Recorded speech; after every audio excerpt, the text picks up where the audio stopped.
I was convinced that there was no way to live a completely happy life. And if I couldn't live happy, I didn't want to live at all. It began with a divorce, a broken home. And I believe that through that, my mentality began to form and began to develop a sense of rejection because I didn't understand. I was a small child and didn't understand adult things. And so I felt the breakup was all about me. That sense of rejection just really grew. I began to perceive myself as a burden to other people. And so I would take little bitty comments that were relatively insignificant. I would make it into a really big deal. Those little seeds in my life, I began meditating on over and over. And as I grew, the rejection began to grow. What is wrong with me? And so I believe that the only answer for me was to end my life. I walked to my mother's room thinking I don't want anyone to see me because I'm so determined to end my life, to end the void, to end the suffering, to end the loneliness, that nothing was going to stop me. I began crying out and I began screaming out to God, God, forgive me. And the gun went off.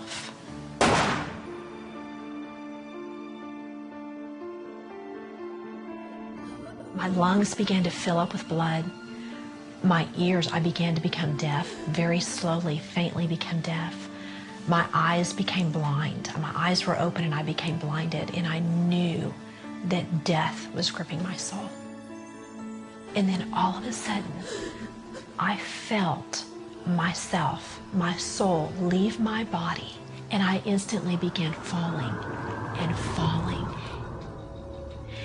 And at that moment, I knew I was no longer in control of my destiny. And I ended up in a place that was complete torment. And my body was burning. I no longer was lonely. I was no longer depressed. I became depression. I became loneliness. I became a tormented being of fear. And as I began looking out and I saw all of these other people and everybody was screaming in pain, the mutual thing that everyone shared there was their desire to scream out to everybody on earth, do not come here. Acknowledge that life is about Jesus Christ. Eternity is real, and hell is real, and heaven is real, and how you live your life will determine where you go. And everybody cried out that their loved ones would hear the truth. I saw the hand of God literally come down, and at that moment, I knew that he was coming for me, and his hand picked me up. And instantaneously, I was no longer a being of tormented sin. I now was a being cleansed, and God took me over the heavens. It was beyond peaceful and gorgeous and magnificent. However, I was not allowed to stay, and I was certainly not allowed to see anything specific, but I was able to feel his presence in his entirety. I was able to feel perfect serenity. I was able to feel joy for the first time, complete, whole joy. And this hand just began to bring me back into the universe. And I saw myself coming back to my home and went through the ceiling, and the hand just went and placed me gently back into my physical body. And he went up, and I opened my eyes and I saw him go up. And instantly, I knew at that moment, God loved me. I called out on his name and I asked for him to forgive me, and he did. And at that moment, I was given a spiritual strength that I had never known. I was given joy that I had never had. I was given peace that I knew would take me through what I was about to face. The bullet had missed my heart by less than 1/4 of an inch. I mean, just, by millimeters there. And had explained that, the pressure of a 38 caliber gun should have exploded my heart.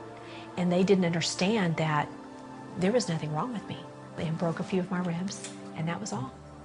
When you leave this earth, you are going to do one or two things. Either you are going to be transformed into a being of sin and torment, or you are going to be transformed into a being of light and love and joy. And it is a personal responsibility who and what you are going to be transformed into. And I had to learn how to take on the responsibility and quit blaming others for my mental and emotional condition. Now I'm full of joy. Now I am full of peace. I am who God says I am.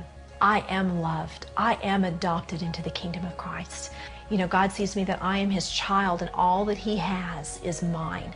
I just have to be able to receive it.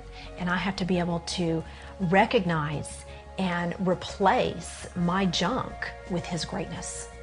As long as I stand on the promises of God and I allow his presence in my life, I can conquer anything, and I can go through my problems with peaceful sleep. I can go with them with joy and strength beyond all comprehension. And I can come out on the other side full of hope and of victory in Christ.